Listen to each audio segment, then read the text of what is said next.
ಹೆಂಡತಿ ಪರಸ್ಪರ ಸಂಪರ್ಕದಲ್ಲಿ ಇರದೇ ಇದ್ರೂ ವಿವಾಹದ ಅವಧಿಯಲ್ಲಿ ಜನಿಸಿದ ಮಗುವಿಗೆ ಆಕೆಯ ಪತಿಯೇ ತಂದೆ.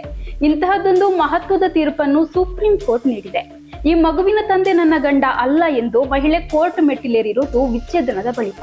ಇಂತಹದ್ದೊಂದು ಘಟನೆ ನಡೆದಿರೋದು ಕೊಚ್ಚಿಯಲ್ಲಿ.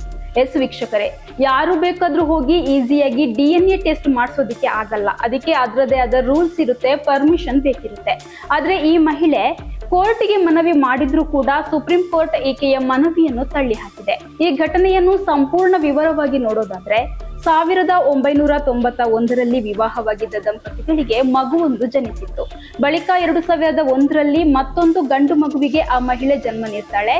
ಜನನ ಪ್ರಮಾಣ ಪತ್ರದಲ್ಲಿ ಮಗುವಿನ ತಂದೆ ಹೆಸರನ್ನು ನಮೂದಿಸಲು ಕೇಳ್ತಾರೆ. ಅಂತೆಯೇ ಕೊಚ್ಚಿ ಮುನ್ಸಿಪಲ್ ಕಾರ್ಪೊರೇಷನ್ ಜನನ ನೋಂದಣಿ ದಾಖಲೆಯಲ್ಲಿ ಅಧಿಕೃತ ಪತಿಯ ಹೆಸರನ್ನೇ ತಂದೆ ಎಂದು ನಮೂದಿಸಲಾಗಿತ್ತು. ನಂತರ ದಂಪತಿಗಳ ನಡುವೆ ಭಿನ್ನಾಭಿಪ್ರಾಯ ಬರುತ್ತೆ. 2003ರಲ್ಲಿ ಪ್ರತ್ಯೇಕವಾಗಿ ವಾಸಿಸಲು ಆರಂಭಿಸಿದ್ರು. ಕೊನೆಗೆ 2006ರಲ್ಲಿ ಪರಸ್ಪರ ಒಪ್ಪಿಗೆಯ ಮೇರೆಗೆ ಕೌಟುಂಬಿಕ ನ್ಯಾಯಾಲಯದಿಂದ ವಿಚ್ಛೇದನ ಕೂಡ ಪಡಿತಾರೆ. ವಿಚ್ಛೇದನದ ಬಳಿಕ ಮುನ್ಸಿಪಲ್ ಕಾರ್ಪೊರೇಷನ್ ಅನ್ನು ಸಂಪರ್ಕಿಸಿದ ಆ ಮಹಿಳೆ, ನಾನು ವಿಚ್ಛೇದನಕ್ಕೂ ಮುಂಚೆನೆ ಬೇರೊಬ್ಬ ವ್ಯಕ್ತಿಯೊಂದಿಗೆ ವಿವಾಹೇತರ ಸಂಬಂಧ ಹೊಂದಿದ್ದೆ.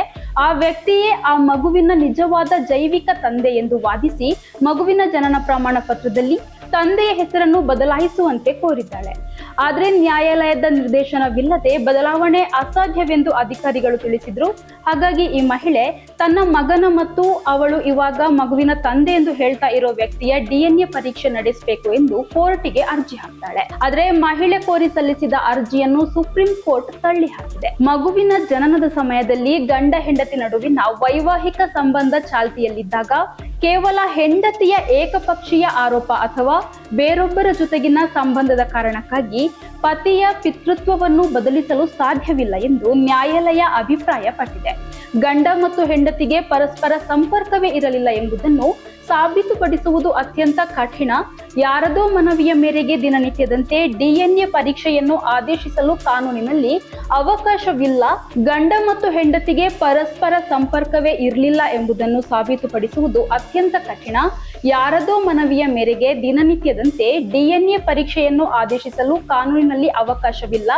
ಗಂಡ ಮತ್ತು ಹೆಂಡತಿ ಪರಸ್ಪರ ಸಂಪರ್ಕದಲ್ಲಿ ಇಲ್ಲ ಅಥವಾ ಒಟ್ಟಿಗೆ ವಾಸಿಸ್ತಾ ಇರಲಿಲ್ಲ ಎಂಬುದನ್ನು ಬಲವಾದ ಸಾಕ್ಷ್ಯಗಳ ಮೂಲಕ ಸಾಬೀತುಪಡಿಸಿದ್ರೆ ಮಾತ್ರ ಪಿತೃತ್ವ ಬದಲಾಯಿಸಲು ಸಾಧ್ಯ, ಹೊರತಾಗಿ DNA ಟೆಸ್ಟ್ ಎಲ್ಲ ಮಾಡೋದಿಕ್ಕೆ ಆಗಲ್ಲ ಎಂದು ನ್ಯಾಯಮೂರ್ತಿಗಳಾದ ಸೂರ್ಯಕಾಂತ್ ಮತ್ತು ಉಜ್ವಲ್ ಭುಯಾನ್ ಅವರನ್ನು ಒಳಗೊಂಡ ನ್ಯಾಯಪೀಠವು ತೀರ್ಪನ್ನು ನೀಡಿದೆ.